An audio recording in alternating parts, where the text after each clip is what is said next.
Humildade e transição planetária. A Cabalá judaica nos traz uma situação muito interessante acerca do tema humildade.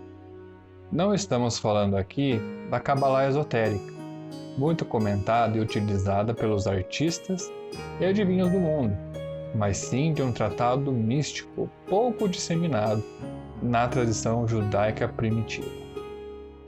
Os mestres cabalistas, ao se referirem à humildade, não se ajoelhavam, mas se deitavam. E por quê? Para que este movimento trouxesse a ideia de humildade. Eu explico. O termo Adão vem de Adamá, ou seja, terra em hebraico. Humano vem do grego humus, sendo que humildade também deriva desta palavra. Desta forma, ajoelhar-se não era suficiente, pois a criatura ainda não estava no máximo da sua representação e da sua humildade. Então, era preciso deitar-se no chão para simbolizar que aquela terra estava propícia para ser fertilizada. Ou seja, quando nós nos colocamos como um cisco, assim como dizia Francisco Cândido Xavier, seres abertos às novas propostas de vida que Deus nos traz, estaremos aptos a nos reconstruir de forma segura. Isso nos remete ao ensinamento de Jesus: deixai vir a mim as criancinhas e não as impeçais, pois delas é o reino dos céus. Nos ensinando que esse é o verdadeiro símbolo, o de estado infantil, entre aspas, de humildade, de abertura, de sede do saber, de conhecer, de viver. Sem os paradigmas, idiosincrasias e ideias formadas já fixadas em adultos.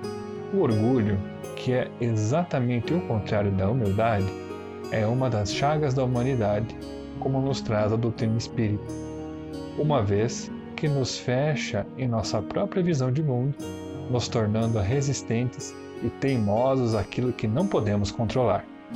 Sim, ainda gostamos de controlar tudo, às vezes até mesmo os outros. Relembrando a situação do povo hebreu no Egito, quando escravo do faraó, Deus enviou as 10 pragas, que atingiram a todos, tanto egípcios quanto hebreus. Foi somente após a última praga que o faraó determinou a soltura do povo hebreu, que posteriormente caminhou no deserto por 40 anos. Ficamos então nos perguntando, por que motivo Deus teria enviado todas estas pragas?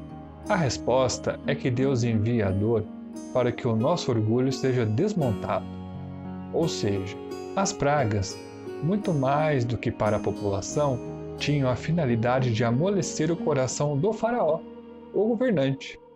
O seu orgulho não admitia perder aqueles escravos que sustentavam a luxúria, os vícios e os prazeres desse povo. Façamos agora uma analogia com aquilo que somos formados. Espírito, do grego pneuma, perispírito e corpo físico. Segundo André Luiz, no livro Evolução em Dois Mundos, nosso corpo possui milhares de princípios inteligentes em ação, que por sua vez atendem ao comando do espírito encarnado que se liga. Desta forma, caracterizamos aqui o espírito encarnado como o faraó, e esta quantidade imensa de princípios inteligentes do corpo como a população. Toda vez que nosso espírito adoece também o nosso perispírito, e em seguida o corpo físico, e por conseguinte, todas as células que o compõem. E isso acontece por nossa própria decisão, fruto do livre-arbítrio que temos ao realizar as nossas escolhas. Vejamos que, em última instância, somos responsáveis por milhares de vidas em formação, que nossas ações positivas ou negativas também lhes refletem a consequência. Para esses princípios inteligentes, o determinismo atua a todo momento, e tudo é uma nova experiência, tal qual aquela atitude das crianças citada por Jesus no versículo. Eles estão em patamar inferior de evolução, que corresponde ao programa divino traçado anteriormente. Para o povo egípcio e hebreu, na sua época, trata-se de provas e expiações, como consequência de seus atos em tempos anteriores. Nada escapa da lei divina, embora sua misericórdia é infinita. E o faraó? O faraó é o governante responsável. Se suas atitudes refletirem o bem e o amor em posição de humildade, aceitando os desígnios de Deus, ele e o seu povo se elevarão. Caso contrário, o seu orgulho continuará recebendo as pragas, ou seja, as dores da vida, as provas e expiações, até que esteja no mais fundo chão, humus, a fim de que, após ter recebido tantas dores na vida, seu coração amoleça e cogite aceitar que não está no comando de nada, a cada um segundo suas obras. Deus faz isso mesmo. Quanto mais acomodados estamos, mais cristalizados estamos em uma maneira de ver a vida, de pensar, de agir, e após ter nos mostrado várias vezes o mesmo caminho, pelo amor, através de avisos por outras pessoas e situações, chegam também as dificuldades para nos sacudir. E se nos mostramos ainda resistentes, chegam outras provações maiores e mais profundas, até que a dureza do nosso coração crie fissuras, abrindo espaço para a humildade entrar, surgir. É que Deus conversa conosco também pela dor, pelo nosso sentir. Por esse motivo é que, para entender verdadeiramente a Deus, é preciso que ele seja sentido e não somente raciocinado.